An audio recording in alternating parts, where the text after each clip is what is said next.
Welcome back to The Donkey, And the bee. where men are jackasses, And women are biatches. where we work together to build an extraordinary life. Tune in to up your game in your marriage, entrepreneurship, and finances. Welcome back to the episode of The Donkey and the Bee with Brett and Laura Shotkavis, where we talking all things marriage, entrepreneurship, and finances. All right. So, man, we had this experience this weekend that we wanted to share about. And really our message to you today, if you are not growing, then you're dying. There is no in between. There is no coasting in life. The way this world is designed, it's going to pull you down. So you have to be pushing, you have to be growing, or else you are going to die. So this weekend, we were in a small town in Texas. And the reason why we were in the small town in Texas is because Brett and Brooklyn, they were running a triathlon. Brooklyn ran one, Brett ran two. So 2 triathlons in one weekend. So what's great about this experience is you're around a lot of individuals who are, what Brett just said, pushing to be their best selves. You see young as 12-year-olds all the way up to 85-year-olds running these triathlons. So it's a great environment. So as we're there, we pull up to the side and we need some gas. So we pull over, and again, small town in Texas. So the people there are just a little different. And there was a girl behind the counter. I went in to get some ice, and she looked like she probably was born and raised in this town, and super friendly, very sweet. And I always like seek opportunities to talk to people, and so I was like, "Hey, how are you doing today?" And it just opened the floodgates. Sometimes when you just ask one person a question, it just opens the floodgates. And she's like, "Oh yeah, I'm doing okay."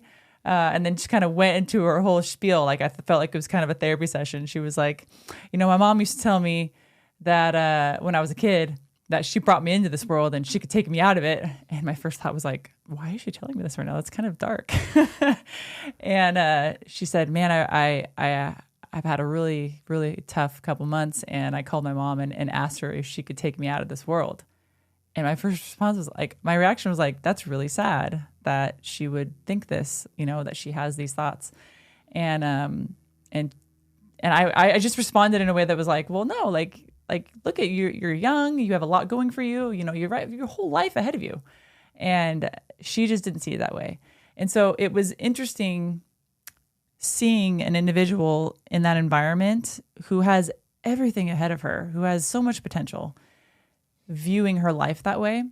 But then here I go, I take the car, I drove 10 minutes away, and I'm in an environment around people who think they could do anything in the world and who are pushing past their limits and who don't care how old they are or how young they are. They're still going to pursue their goals. And so it was such an interesting dynamic to see 2 different types of mindsets that people can have toward life. And I talked to Brett about this in the car. I'm like, man, that was a really sad conversation I just had with this girl. And we both started talking about the topic we're talking about today is if you're not growing, you're dying. And that's really what she was in an area of her life where she just wasn't growing anymore. She was stagnant in her job. She probably had been making the same amount of money for years, probably lived in the same, small little apartment or something, and just felt like she was stuck. And so it's just an interesting dynamic to see people that are stuck in their own minds thinking that they just want to die. That's literally what her mindset was, that she just didn't want to go on anymore. And that's just so sad to me. So that's why we're talking about this today, because I think it's an important thing to be aware of in your own life. So I met this woman also, and you can just see the heaviness on her. And she was a heavy set person. She was not in shape. She was overweight by a good amount. And you can see just like the heavy of the job, right? I didn't know too much about her, but 2 things I'm able to pull right off the bat, right? She's not growing in her physical body, and she's not growing in her finances, in her job situation. And then I'm later on that day on the race, I'm on the bike course for an hour and a half or so, and I'm just looking at all these different people, all these young women that are around, right? Because this woman we were talking about in the gas station was probably mid-20s. So many of these young women out there fit, pushing their body, challenging themselves.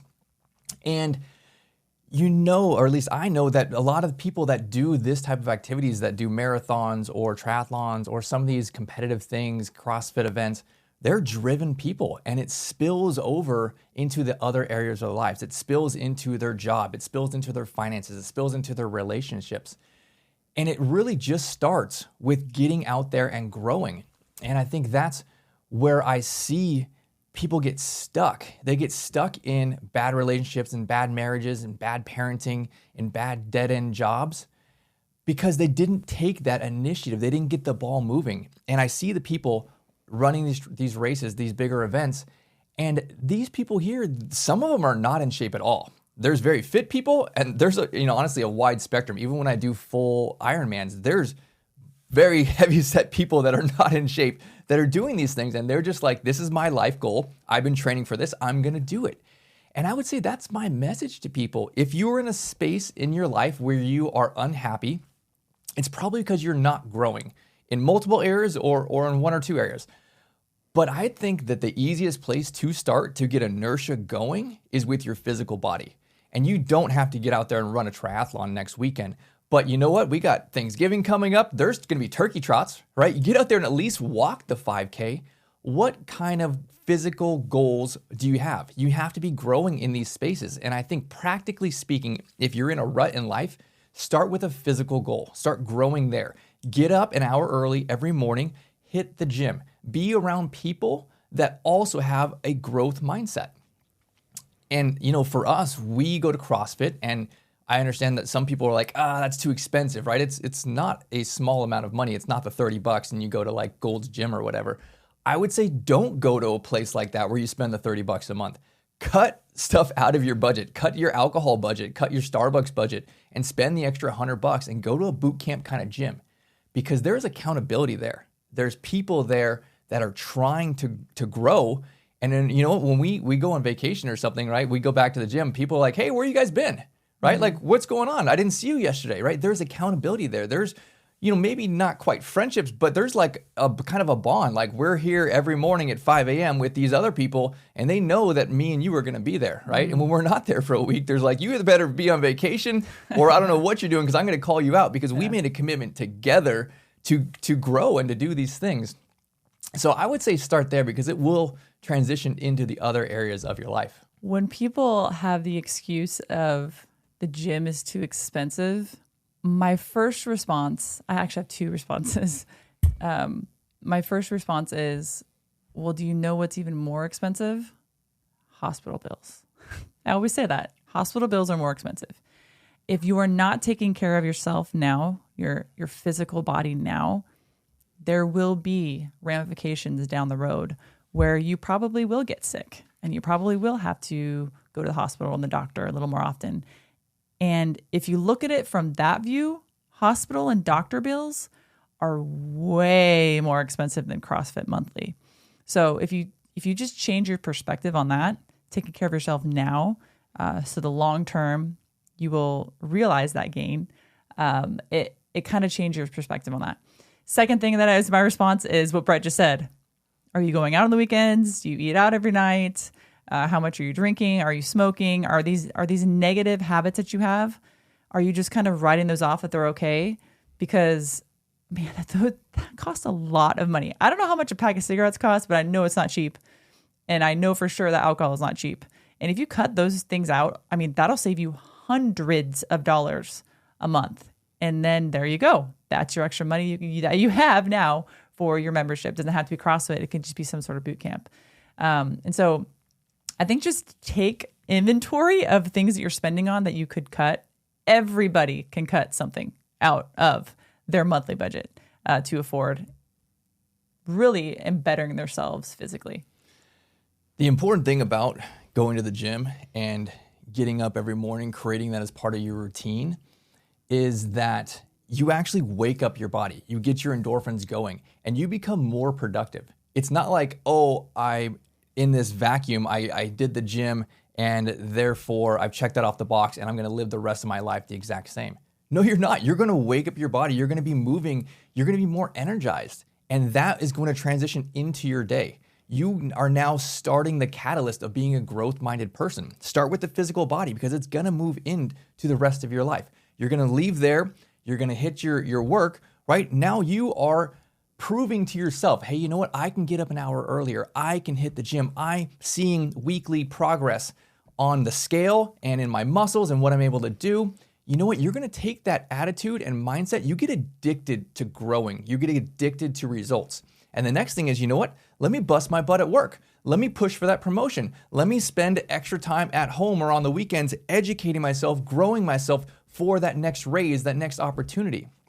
Because once you prove to yourself that you can take these action steps, you can do it at the gym and then perhaps in your workplace, it just keeps moving from space to space to space in your life. It's almost like a disease. It just wants to spread. Like it's a good disease. It's growth. And it's just like kind of you get addicted to it. And so we've been on this journey.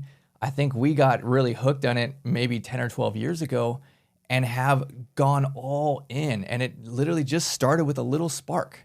And we got some action, we got some results, and we got excited about that.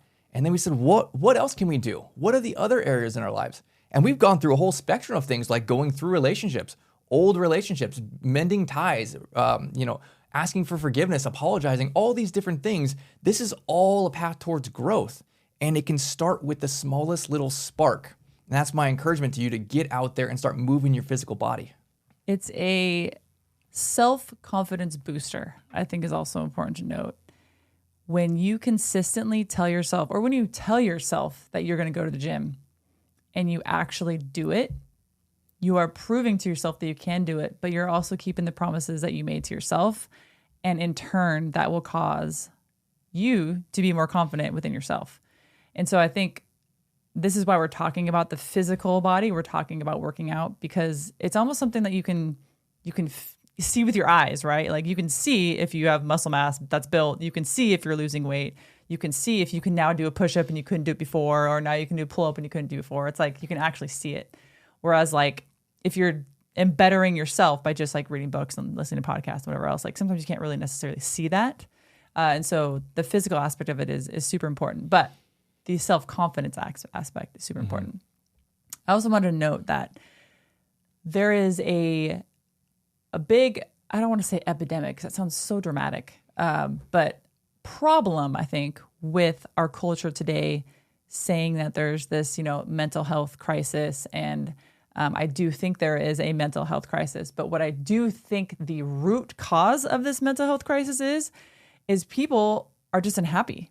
It's not like you're depressed. I think you're unhappy. And I think those are two different things. And I think the reason why people are unhappy is because they're not growing. It's exactly what we're talking about now. I think we as human beings are meant to grow. We're meant to really become the best version of ourselves. And if we're not doing that, if we're stagnant, then I think we're going to be unhappy. For example, if I have, a day where I go to the gym, I come back, I read my Bible, I pray, I take my kids to school, I come back and I just bang out a lot of work, right? I do all the things that I said I was going to do on my list. I get it all done. Yes, it was a hard day. There was a lot going on. But at the end of the day, you feel so fulfilled because you did all the things you said you were going to do, and you probably learned a lot through the process. And so I think that is where true happiness lies, is really getting uncomfortable and pushing your limits so that you prove to yourself what you can do. And so I wouldn't look at it as, if you're feeling a little depressed, I wouldn't look at it like that. I would maybe look at your life, maybe I'm unhappy. What is it within my life that I can change so that I can grow, so that you can see that happiness in your life? Yeah, I think you're kind of hitting on expectations. Everyone has expectations for themselves, and happiness is kind of like just you self-judging. Am I at where my expectations should I be, right? In my marriage, how does my current situation compare to my expectations of marriage? How about my job and my finances? All these different things in life, most times you're unhappy because you see a gap. I am supposed to be over here, but I'm not. I'm way back here, right? And that just goes back to growth. If you want to be happy, if you want to be fulfilled, take action. Get out there, and it's just baby steps. You don't have to have some massive goals. Just start with a little improvement, 10%, right? If you're not working out at all, then you know what? Get outside today and walk a mile. Jog a half mile, walk a half mile, whatever you got to do, but start giving yourself baby step goals. And if you can prove to yourself that you are worthy of this, you'll start loving yourself more. And when you start loving yourself more, you will be more happy, more fulfilled. I think when you love yourself more, you also attract the things that you really want in your life. It's the example of, this is going to sound kind of funny, but it's like that. If someone is a little overweight and they really are attracted to like someone who's like super physically fit and like has their crap together and has a great job and their finances together, but you're not that person and you're attracted to that person, you actually need to become that person so that that person can then be attracted to you. And so I think there's a misconception there that I am how I am and I'm attracted to that person, they're going to like me back. Well, no, if that person is striving to be the best version of themselves and has their crap together, they're going to be looking for that exact person. And so be the person who you are attracted to. If you're attracted to someone who's like super into lifting weights and who goes to all these growth conferences, then you got to do that too. Be around those people, be in that environment, and you will attract that to yourself. Well, thanks for joining us on The Donkey and the Bee. We will see you on the next one. Peace and love, y'all. Just kidding, you don't have to add that. Weird.